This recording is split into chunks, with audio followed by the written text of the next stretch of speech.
What is up, YouTube? Welcome back to the Cutlass Board Games channel, and I'm coming back to you with another deck tech video. If you've been following this channel for a little while, you might have seen I've done both Wong Going and Omega Red kinds of deck lists, and now this is another one in that kind of vein, but if anything, it's sort of both of them together. First off, this was inspired by a traditional Wong-going deck list that Binks was playing last night that had Quinjet in it, with the constant kind of joke of, oh, why is Quinjet there? You know, you don't create any cards, there's nothing like that. And I thought, you know what? Maybe we could do something like that. Because the core of the deck is Omega Red.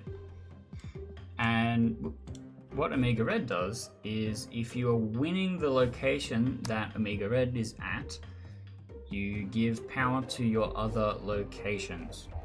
And often, in the original iteration of the Omega Red deck, this was achieved by Iron Man and Onslaught together. So if you do the quick maths, Onslaught plus Omega Red is 12 power doubled twice. So you would have 48 power with just those 3 cards at that location. Which means that you would have 2 other locations with 8, and if 8 is enough to win one of those locations, especially if you have a lockout location that your opponent can't play into, you win the game. And that's with 3 cards, and there's plenty of other things that you could play. Now, this effect can be simulated with other cards as well. And at the time, I was kind of locked into the Iron Man Onslaught route, but there is actually a whole bunch of cards that have an ongoing effect that say, give me more power. Namor is one, and that can be replaced with Warpath if you really want to put it in the same lane as the Omega Red. I've got Namor here because I was thinking that I would just put it into other lanes, and then have my 10 power thing get +8 on top. Because Namor does not want to be stacked with the other cards that you're going to be playing. So you would have this, and then you have 8, and that's 18 with just 1 card that costs 2 if you have Zabu in play. But then we have other stuff like Darkhawk and Omega Red, which both get a cost reduction from Zabu. And we have Moon Girl and Devil Dino, which is its own deck on its own. The difference being that Moon Girl and Quinjet can give you copies of your other 4-cost things to make them cost lots and lots less, to instead just maybe play a whole bunch of things on the final turn, or have more targets to be spectrums. So if your turn 4 is Moon Girl copying a couple 4-cost cards, and then playing a bunch of 4-cost cards, I had a game earlier today where my turn 5 was Darkhawk, Mystique, and then turn 6 was Spectrum, which can be pretty strong. Because Darkhawk is here without any cards that put cards into your opponent's deck, it's going to be roughly a 4-5 at the end of the game. But with Onslaught, it gets an extra 4 power. Spectrum, it gets an extra 2 power.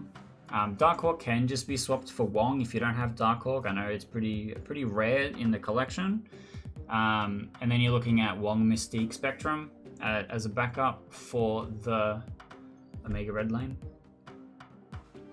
And then we have Mojo, which is another, like, you're trying to stack a lane with 4 cards that will win that lane really hard, and then put power into the other lanes.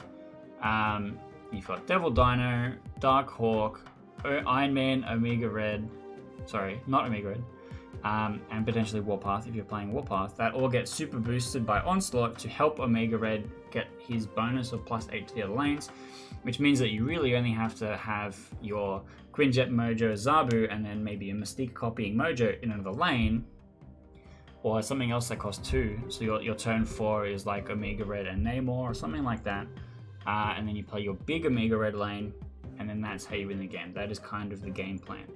But there is a lot going on here which gives you multiple angles of attack, and that is what I've been enjoying so much about this deck, is that you're setting up to figure out what your turn 6 is. Do I have enough things in play to have Spectrum? Have I played Moon Girl? Do I have enough cards in hand to play a Devil Dino? Is Devil Dino with 4 cards in hand just fine if I'm going to be playing Onslaught next to it? And you're doing a lot of maths as to how big my thing's going to be. For example, I had a game earlier where I had Darkhawk, that was a 4/5. I had Omega Red, which is a 4/5, and I had Armor, which is in the deck at the time. And I'm looking at playing Spectrum, which is just +6 to that lane, or +6 and her 5 power, which is +11 to that lane. Or do I play Onslaught, which gives 7 base power, but then gives +4 to the Darkhawk. But the boost onto the Omega Red means that the other lanes might win. And so I'm doing all these kinds of maths to figure out how the different boosted powers is going to win me which in particular lane. And I found that to be very, very interesting. Because you have a lot of different lines here. Like you have Zabu will make all your 4s cost 2. That means that if you're playing Iron Man on 5, your turn 6 could be 3 things that cost 2. It could be Mystique and 1 thing that costs 2, which is not terrible. So 2 Iron Mans isn't bad.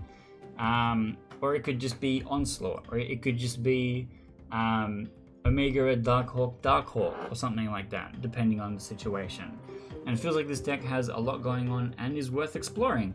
And while I've been playing it, I've had a 62.5% win rate, which is the highest among any deck that I've had so far. And that's kind of crazy, because at the moment, honestly, I have an overall negative win rate, because I've been kind of tilted. I've been kind of tilted since the latest update, and I've been having some rough goes. And playing this absolute mess has been kind of interesting. Something different, something pretty strong. Maybe unlocking Darkhawk is just good in general. Maybe cards kind of cracked, even without things like Korg or Rockslide. But what do you think? Do you think this is something strong? Do you think that this could ever show up on a tier list? And maybe I could get credit. Or maybe you want to check out some of the other Marvel Snap deck tech videos that I do, because I have a couple up on the channel. In fact, you can find them if you click through some of these links, some of these things, some like this one, or that one over there. Or you could click the subscribe button down here. That's also good. In fact, you should just click everywhere on the screen, because that would help me out. That would help me out a lot.